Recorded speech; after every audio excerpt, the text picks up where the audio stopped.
하나님을 찬양하며 예배를 시작하도록 하겠습니다. 그 누가 가졌나?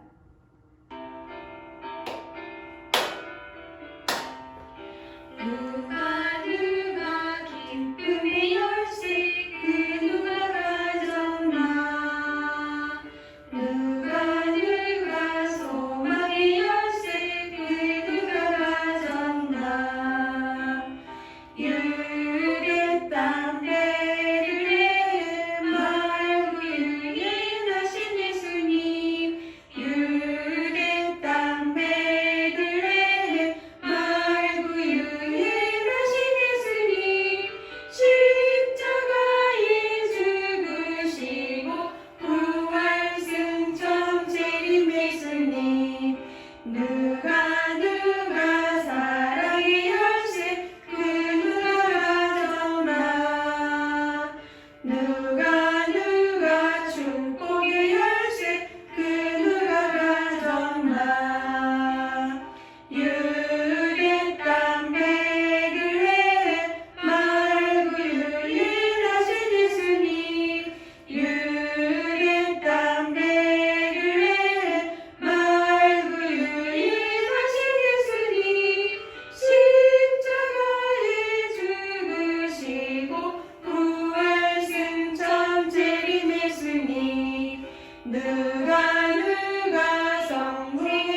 말씀입니다.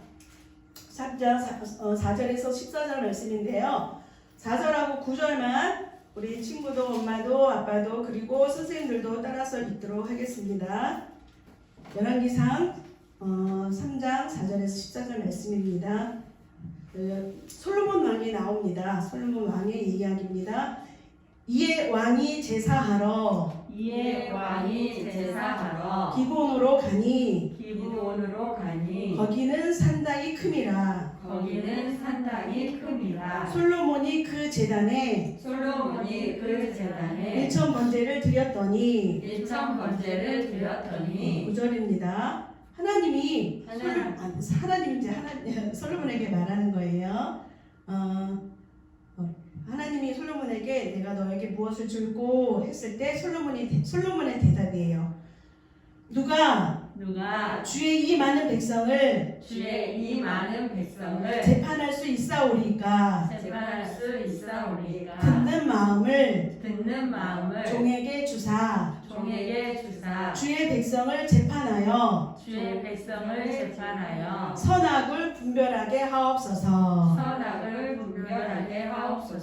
아멘. 예, 오늘 말씀 제목은 솔로몬의 희생 제사와 하나님이 주신 지혜라는 제목으로 말씀을 나누도록 할게요. 솔로몬이요 다윗에 이어서 왕이 되었어요.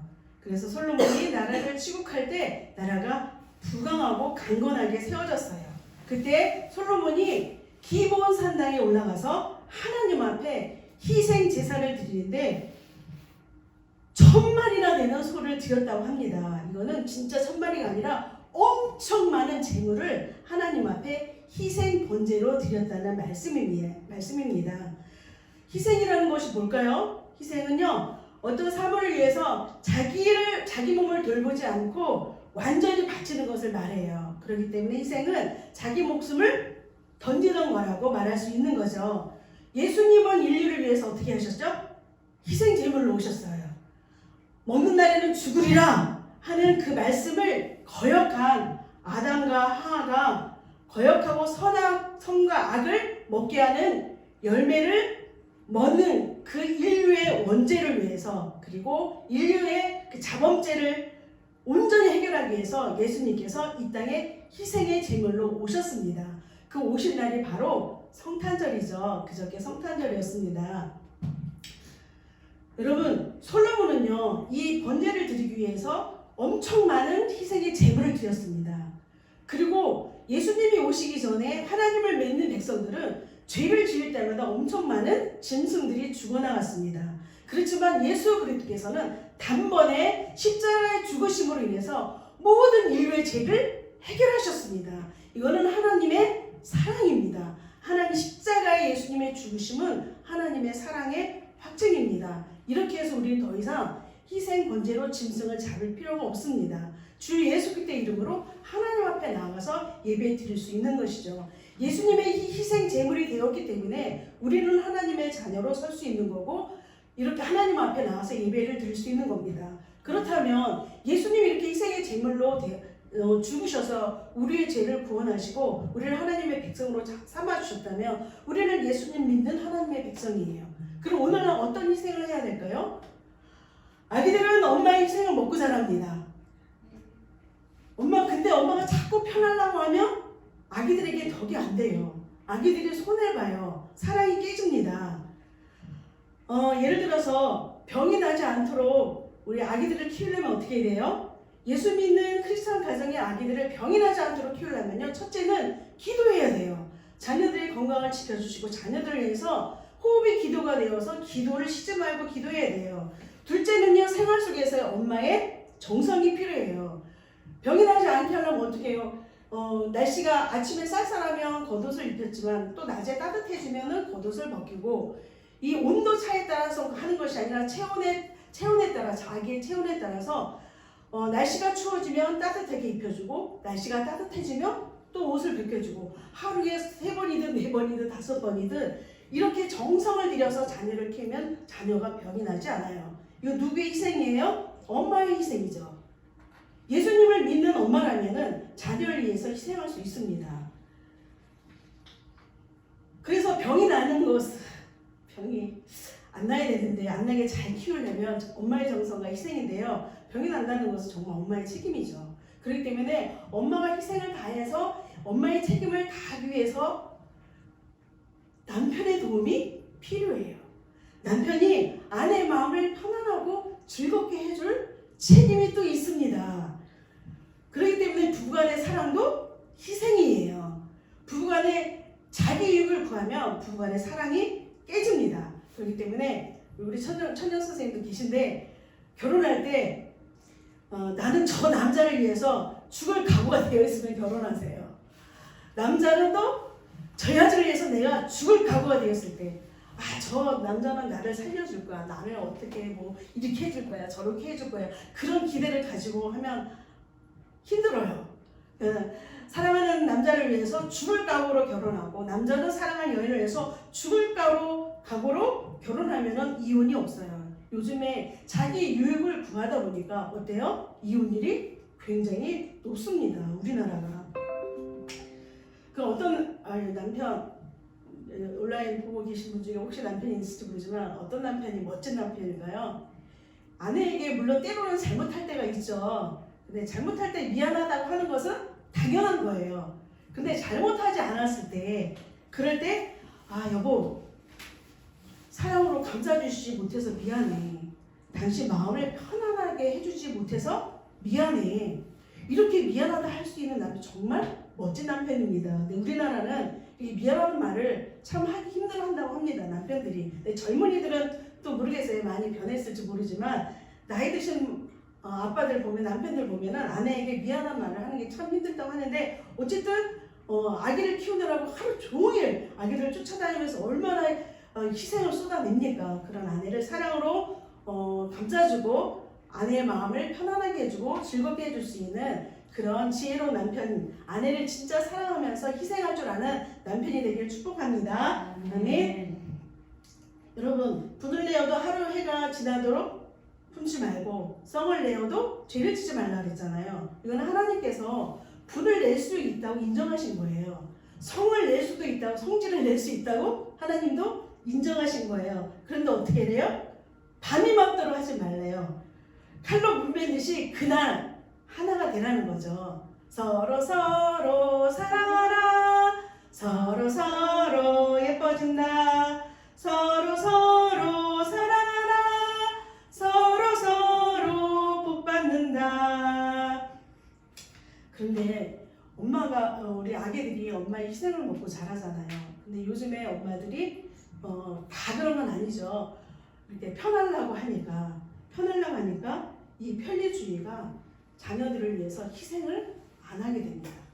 희생 안 하려고 그냥 누구한테 맡기게 되고 아직 어린데 기간에 맡기게 되고 그렇게 되다 보니까 아기들도 어떻게 해요? 자기중심적으로 자랄 수밖에 없습니다. 아기를 키울 때 엄마들이 굉장히 엄청난 희생을 하죠. 아기를 이게 12달 동안 태중에 안고 있는 것도 희생이에요. 쉬운 일이 아니에요. 그리고 아기를 낳을 때는 또 더 엄청난 희생이 있지요. 엄청난 아픔을 통해서 또 해산하게 됩니다. 그것을 끝난 게 아니에요. 또 젖을 먹이다 보면은 이 진통을 또 전 몸살을 앓습니다. 젖을 아이가 빨아낼 때까지 얼마나 아픈지 모릅니다. 그런데 이거는 엄마니까 할 수 있어요. 엄마니까 희생할 수 있어요. 근데 그것을 젖먹는 것이 너무 고통스러워서 포기하는 엄마들도 많아요. 그런데 포기하지 않고 끝까지 젖을 먹이는 것을 해내면 이 아기에게 뭐가 심겨져요? 인내가 심겨져요. 엄마의 희생을 통해서 자녀들에게 그 감정이, 희생의 감정이 자녀들에게 흘러갑니다. 그리고 노력하는 아이가 됩니다. 엄마의 희생과 엄마의 인내와 엄마의 노력이 그대로 누구에게 흘러가냐면 사랑하는 자녀들에게 흘러갑니다. 요즘에 교육이 무너져 가고 있지만 우리 사랑교회 영어부 가족 부모님들이 정말로 희생으로 자녀를 양육해낼 때 우리 사랑하는 자녀들이 지금 이 시대에 예수 그리스도를 쫓아갈 수 있는 예수님을 닮은 그런 믿음의 자녀로 자라날 줄 믿습니다. 아멘. 그러므로 남편은 아내를 위해서 뭐 해야 되죠? 희생해야 되고 아내는 남편을 위해서 희생해야 합니다. 부모는 또 자녀를 위해서 희생을 해야 합니다. 희생을 아끼게 되면 사랑이 깨져요. 그래서 부모는 자식을 위해서 사랑하지만 자식은 부모를 위해서 그렇게 희생하진 않지만 그렇게 희생하게 되면 효도한다 그러죠. 효도라고 말합니다. 어쨌든 우리는 예수 그리스도 안에서 서로 사랑해야 하기 때문에 이 사랑은 희생의 수고가 따릅니다. 서로 주는 겁니다. 받으려고 하는 것이 아니라 주는 겁니다. 예수님이 우리에게 목숨을 주셨잖아요. 그런 것처럼 주는 겁니다. 자기 유익을 구하는 것이 아니라는 것을 꼭 기억하고 한 주 한 동안에 이 말씀을 생활했으면 좋겠습니다. 신앙은 다른 것이 아니에요. 하나님의 말씀을 생활 속에서 실천하는 것이 신앙입니다. 그냥 말씀을 알고 그치는 것은 능력이 나타나지 않습니다. 열매를 맺을 수가 없습니다. 말씀을 들었다면 실질적으로 삶 가운데 순종할 때 열매가 맺혀집니다. 그럼 그 가정이 천국 가정 되겠죠. 서로를 위해서 희생하는데 천국 가정 되겠죠. 아, 당신 나한테 왜 이래? 나 이거 해주지 않고 뭐 왜? 이런 식으로 자기 유익을 구하게 되면은 지옥입니다. 그런데 당신 필요한 게 뭐야? 내가 뭘 도와줄까? 이런 식으로 서로에게 희생을 한다면 그 가정이 바로 천국 가정이 되겠지요.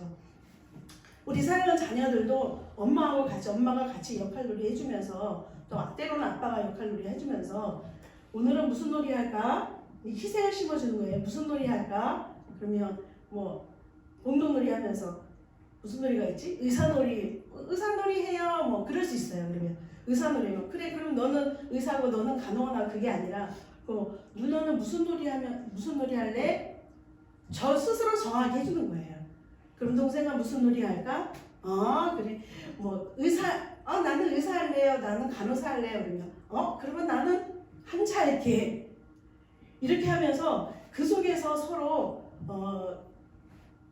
내가 좋아하는 놀이를 하기 위해서 막 고집으로 끌고 가는 거는 희생이 아니죠. 내가 좋아하는 놀이를 동생이 싫어하는데 누나가 싫어하는데 막 이거 할 거야, 이거 해야 돼, 이 놀이 할 거야 하고 고집피면서 끌고 가는 거는 사랑이 깨져요. 그거는 희생이 아니에요. 하나님이 기뻐하지 않아요. 상대가 좋아하고 서로가 좋아하는 거, 서로가 같이 좋아하는 그런 놀이를 할 때 어때요? 거기서 사랑이 나오고 거기서 기쁨이 나오고 거기서 즐겁게 놀 수 있는 겁니다. 그래서 얼마나 희생하느냐에 따라서 희생한 만큼 사랑이 이루어지죠. 희생이 많은 데서 사랑의 열매가 많이 맺어지겠죠. 그럼 다툼이 없잖아요. 그런 가정이 되기를 축복합니다. 그리고 첫 번째는 희생이었고 두 번째는요 지혜예요. 솔로몬이 1000번대를 하나님 앞에 희생제사로 드린 뒤에 하나님이 꿈속에 나타나셨어요. 그래서 솔로몬아 내가 너에게 무엇을 줄고 하고 하나님이 찾아오신 거예요. 그런데 솔로몬은 자기의 부도 구하지 않았어요. 저 부귀영화를 누렸으면 좋겠습니다. 오래 살았으면 좋겠습니다. 나를 괴롭히는 원수가 있는데 그 원수의 생명을 주세요. 그런 걸 구한 것이 아니에요. 하나님 나는 출입도 제대로 못하는 작은 아이예요. 그런데 이 많은 백성들을 억울함 없도록 책임을 다해서 다스려야 되는데 저에게 듣는 마음을 주세요. 하나님이 감동하셨어요.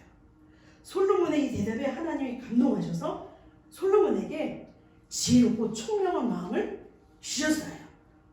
솔로몬은 근데요 기도한 대로 살지 못했어요. 하나님께서 신명기 17장에 보면은 너희들이 가나안 땅에 가서 왕을 세울 때 병만을 많이 두지 말라 그랬어요. 그리고 은금을 쌓아두지 말라 그랬어요. 아내를 많이 두어서 미혹받지 말라고 했어요. 그런데 솔로몬은요 병만을 엄청 많이 두었어요. 애굽에서 막 사왔어요. 애굽에서 사오지 말란 말 분명히 신명기 17장에 말씀하고 있는데 솔로몬은 기도한 대로 살지 못했어요.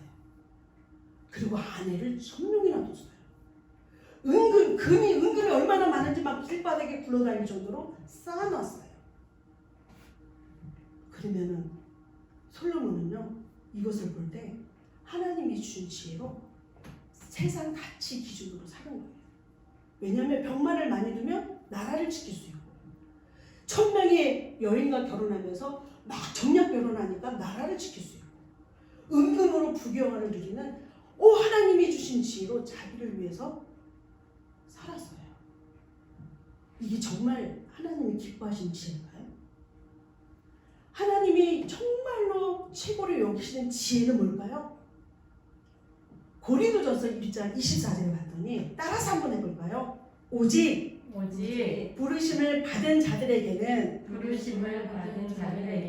유대인이나 헬라인이나 그리스도는 하나님의 능력이요 그리스도는 하나님의 지혜니라.